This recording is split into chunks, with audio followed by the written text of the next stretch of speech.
that about this truck? You know, it's been exactly 3 years and almost 44,000 miles since we've purchased this TFL long-term Raptor. And in that time, we've driven it across the United States twice.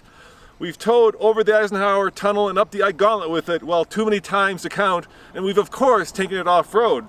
But how reliable is that Raptor? And coming up next, I'm going to let you know.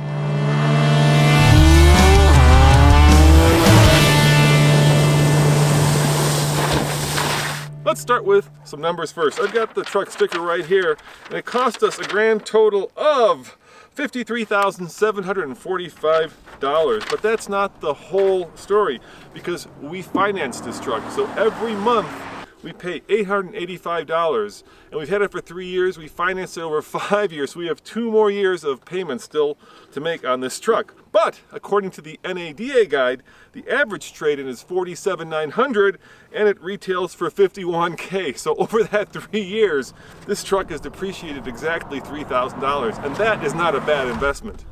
Let's start with the important bit. This 6.2 liter American V8, it's been dead reliable. It has never refused to start, never has had any issues whatsoever. We've done the standard oil changes and it runs like a top. However, the same cannot be said for the aftermarket winch that we've put onto the truck. If you look right here, the mounting bracket and this plate completely rusted over 3 years. Worse yet, the Smittybilt 12,000 pound winch has a control unit that completely rusted from the winch, so it's held on by duct tape and zip ties.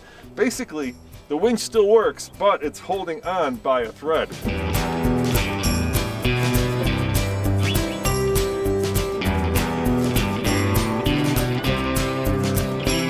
We also added this Rolex tonneau cover, and it's been a really good addition to the truck because it keeps everything in the bed dry, especially when it's raining. However, there are 2 little wires that you pull to actually be able to roll it up, and it has been pointed out to us more than once that all you need is a coat hanger to reach under here and pull those 2 wires. So if you're looking for a secure solution for your stuff in the bed, this isn't it. The other problem with it is that there's a piece of cloth that attaches to it that's hanging down. I don't know what this cloth does, but whatever it does, it's not doing it anymore. But for the most part, very easy to use. You just roll it up like so. Here's the cloth part that now is attached to the tonneau cover, and then if you want to secure it in place, all you do is clip it in place like this. And there you have access to your bed, and this isn't too high, so it doesn't actually block the view out the rear window. It's a very nice addition to the truck, and I could recommend it highly.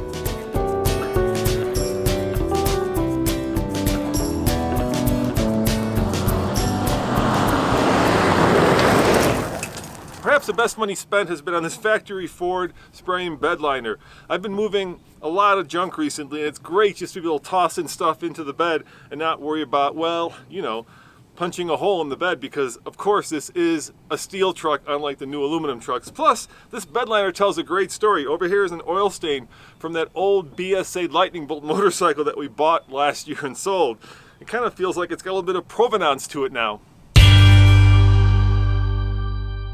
All right, let's talk about the top 5 things that have gone wrong with this truck over the last 3 years. At number 5 is the telescoping steering wheel. This truck has a feature, an easy entry and convenience feature that lets the seat and the steering wheel telescope out of the way when you get out of the truck and then move back in place when you get in the truck. At about 20,000 miles, the wheel stopped, well, telescoping. It was replaced and fixed under warranty. Number 4, at about 30,000 miles, the truck's trailer brake control unit gave up the ghost. It just stopped working. We got a little light in the display that said trailer brake controller malfunction. Took it to the Ford dealership. Once again, replaced and fixed under warranty. Number 3, brakes and tires. If you recall, when we first bought the truck, we had aftermarket brakes installed on the truck, and the truck came with original KOs. At about 35,000 miles, the brakes were done and the KOs were worn out. Once again, we replaced both. We took the original OEM brakes, put them back on the truck, and bought some new KO2s. Those were expensive. They were about $250 a piece.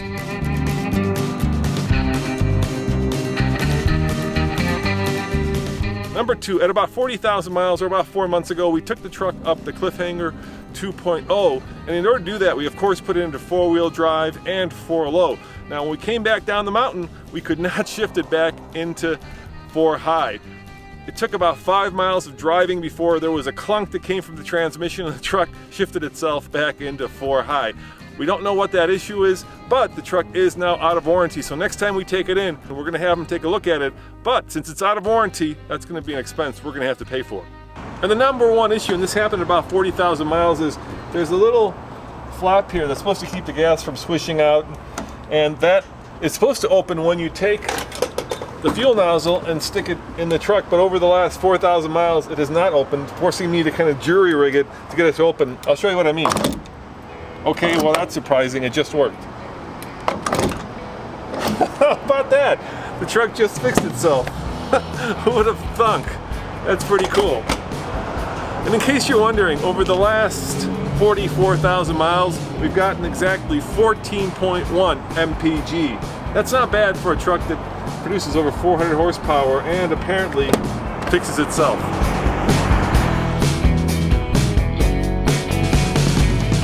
This Raptor as our shop truck, our towing truck, and most importantly our camera, photography, video truck, because it has such soft shocks. It makes for an ideal platform when we're shooting video, say going up the Ike Gauntlet.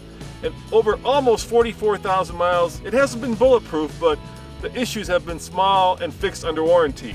Now, this is probably going to be the last video we do with this Raptor until we get our hands on the new one, when hopefully we can compare this truck to the new Raptor, and I'm really looking forward to that comparison. As always, this is Roman reporting for the Fast Lane Truck. Check out tfltruck.com and click there, or is it there, for another video. And of course, don't forget to subscribe. See you guys next time. Ciao.